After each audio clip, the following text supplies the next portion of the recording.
जगभरातली माती सुजलाम सुफलाम करणाऱ्या समस्त महामानवांना अभिवादन करतो. मंचावर उपस्थित सर्व मान्यवर आणि मंचाच्या पुढे उपस्थित आपण सगळेच, माझ्या समोर देखील मी ज्यांच्या मार्गदर्शनामध्ये घडतोय, वाटचाल करतोय अशी बरीच मान्यवर मंडळी देखील या ठिकाणी आहेत. दिनेश भाऊ पारकी आहेत, अनिल वाड सराफ सर आहेत, मधुकरजी डांगे सर आहेत. अनेक चेहरे या ठिकाणी मला परिचित आहेत. आणि राजुरा हे खऱ्या अर्थानं मला माझ्या कुटुंबासारखं नेहमीच वाटत आलेलं आहे. आज आंतरराष्ट्रीय कामगार दिन. खरं तर सुरुवातीलाच मला असं वाटतं की ज्या माहोलमध्ये आजचा कामगार दिवस साजरा होतोय त्यामुळे आयोजकांना सॅल्यूट करायला हवं. म्हणून मला असं वाटतं आयोजकांसाठी सुरुवातीला आपण जोरदार टाळ्या वाजवल्या पाहिजे. सध्याचा काळ, सध्याची परिस्थिती, सध्याचं भोवतालातलं वातावरण आणि या सगळ्या वातावरणांमध्ये आपण आपली भूमिका घेऊन जगतो आहेत. आपल्या भूमिकेशी कुठेही आपण प्रतारणा करत नाही आणि खऱ्या अर्थानं हे कामगारच करू शकतो. आणि म्हणून इतक्या मोठ्या संख्येने या ठिकाणी आपण उपस्थित आहात. खरं तर आज खूप चांगला योगायोग आहे, खूप चांगला दिवस आहे. आज आंतरराष्ट्रीय कामगार दिन आणि सोबतच आज बुद्ध पौर्णिमा देखील आहे. बुद्ध पौर्णिमेच्या निमित्तानं कविवर्य मंगेश पाडगावकरांच्या ओळी मला या ठिकाणी आठवतात. ते एका कवितेमध्ये असं म्हणतात की इथल्या पिंपळ पानावरती अवघे विश्व तरावे, या जन्मावर या जगण्यावर शतदा प्रेम करावे. इथलं पिंपळ पान म्हणजे फुले शाहू आंबेडकर बुद्धांचं प्रतीक. आणि या फुले शाहू आंबेडकर बुद्धांच्या विचारांमध्ये इतकी ताकद आहे की ते जगाला तारू शकतं. आणि म्हणून आज बुद्ध पौर्णिमा आणि सोबतच आज महाराष्ट्र दिवस. 1 मे 1960 मध्ये महाराष्ट्र राज्याची नव्याने स्थापना झाली. काय सुंदर दिवस आहे. माझ्याच एका कवितेच्या ओळी मला अशा आठवतात की संयमाची जाण मराठी, सामर्थ्याची खान मराठी, शिवबाची शान मराठी, मराठ्यांची महान मराठी. असा सुंदर दिवस आज महाराष्ट्र दिन आणि सगळ्यात महत्वाचं आज कामगार दिन. ज्या निमित्तानं आपण या ठिकाणी गोळा झालोत, एकत्र जमलोत. थोर साहित्यिक अण्णाभाऊ साठे यांनी फार सुंदर असं लिहिलंय. कदाचित तुम्ही सगळ्यांनी ऐकलं असेल. ते असं म्हणतात की ही पृथ्वी शेषनागाच्या मस्तकावर तरलेली नाही, तर ती कामगारांच्या हातावर तरलेली आहे.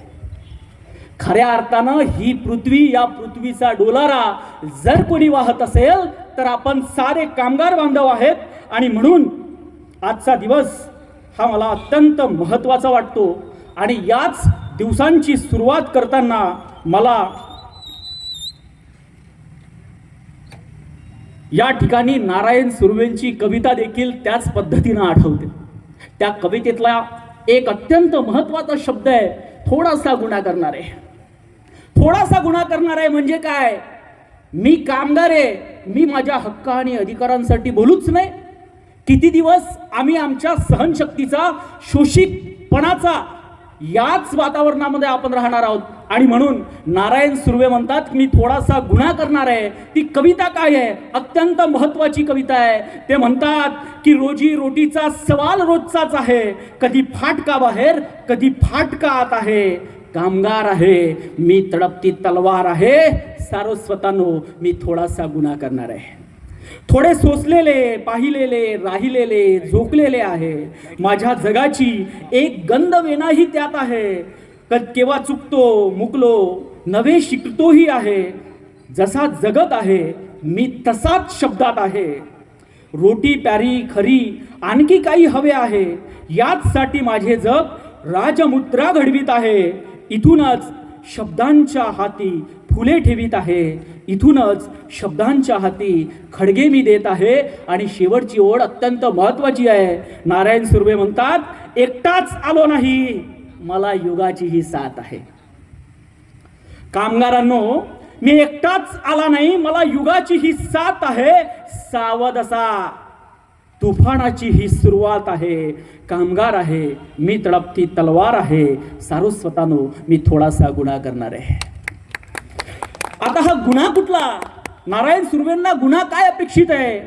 मला असं वाटतं, खरं तर मी वयाने फार लहान आहे, या ठिकाणी मान्यवर मंडळी बोलणार आहे, पण वय हे मॅटर करत नाही. मला असं वाटतं अनुभव, जीवनानुभव आणि कार्यानुभव या अत्यंत महत्त्वाच्या गोष्टी आहे. आणि एक कार्यकर्ता म्हणून अवतीभोवतीच्या पर्यावरणामध्ये वावरत असताना, अवतीभोवतीचं पर्यावरण पाहत असताना सभोवतालच्या चित्रांमध्ये कामगार मला कुठे दिसतो, या संदर्भात मी या ठिकाणी थोडक्यात बोलणार आहे.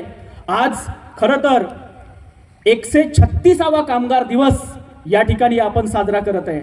आणि जगातील कामगारांनो एक व्हा असा कामगार दिनाचा नारा हा केवळ राजुऱ्यापुरता मर्यादित नाही, तर जगभरामध्ये हा नारा आज वेगवेगळ्या भाषांमध्ये गुंजतो आहे.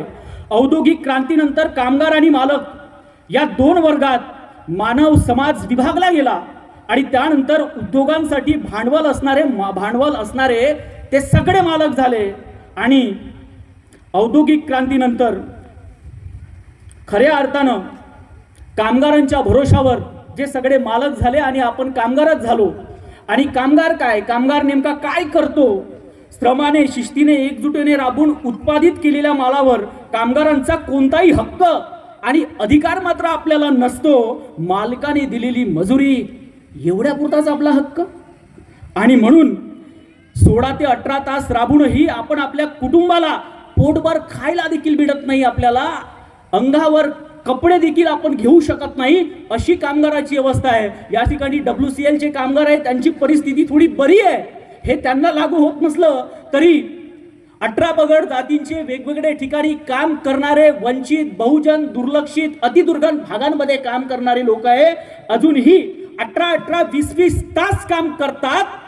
मात्र 2 वेळच्या पोटासाठी खायचा वांदा घेऊन जगणारी आमच्या पुढे जी लोक दिसतात ना, त्यावेळेला कामगारांचे प्रश्न काय, हा सगळ्यात मोठा मुद्दा या ठिकाणी वाटतो. आणि मोठ्या प्रमाणामध्ये कामगारांची होणारी जगभरातली जी पिळवणूक दिवसेंदिवस जी पुढे आली आणि मग 1886 मध्ये अमेरिकेत वॉल्टिमरमध्ये झालेल्या कामगारांच्या मेळाव्यामध्ये जो मेळावा झाला आणि त्या मेळाव्यामध्ये पॅरिस येथे फ्रेडरिक एंगल्स यांच्या अध्यक्षतेखाली 14 जुलै 1989 मध्ये कामगारांची जी एक आंतरराष्ट्रीय संघटना झाली, परिषद झाली. आणि त्या परिषदेमध्ये कामगारांचे तास हे 8 तास असावे यासाठी या ज्या सगळ्या गोष्टी झाल्या, जे आंदोलन झालं, ते आंदोलन मला वाटतं अत्यंत महत्त्वाचं झालं. आणि म्हणून त्या दिवसापासून 1 मे हा आंतरराष्ट्रीय कामगार दिवस साजरा केला जातो. आणि त्यानंतर एंगल्स यांच्या अध्यक्षतेखाली झालेल्या परिषदेमध्ये कामगार चळवळीच्या इतिहासामध्ये महत्त्वाच्या मागण्या त्या दरम्यान केल्या. आणि त्या प्रमुख मागण्या काय, कायद्याने 8 तासांचा दिवस असावा, त्यानंतर अल्पवयीन आणि कामगारांच्या कामावर मर्यादा असावी, लहान मुलांना कामगार ठेवण्यास कायद्याने बंदी असावी, सामूहिक सुट्टींची सक्ती करावी, रात्रपाळीचे आणि धोक्याचे काम यासाठी काही विशेष नियम असावेत, समान कामासाठी स्त्री पुरुष दोघांना समान वेतन मिळावे, कामाचा मोबदला वस्तूच्या रूपाने मिळू नये, संपूर्ण संघटना स्वातंत्र्य मिळावे. यामुळे या ज्या सगळ्या मागण्या आहे, या सगळ्या मागण्या मान्य झाल्यानंतर देखील 136 वर्षानंतर देखील कामगारांना अजूनही आपल्या हक्कांसाठी आंदोलनं करावी लागतायत, उपोषणं करावी लागतायत. याचा अर्थ असा आहे की कामगारांच्या मागण्या पूर्णपणे कागदावरच अडकल्या आहेत का, त्या पूर्णपणे झाल्यात का, हा सगळ्यात मोठा प्रश्न मला या ठिकाणी वाटतं. आणि म्हणून आताच केंद्र शासनानं 21 नोव्हेंबर 2025 मध्ये श्रमसंहिता लागू केली. आणि या श्रमसंहितेमध्ये 19 यापूर्वीचे जे 29 कायदे होते ते रद्द केले आणि केवळ 4 कायदे तयार केले. त्या 4 कायद्यांमध्ये वेतन संहिता, औद्योगिक संबंध संहिता, सामाजिक सुरक्षा संहिता आणि व्यावसायिक सुरक्षा, आरोग्य, कामाची परिस्थिती संहिता हे नवे कायदे तयार केले.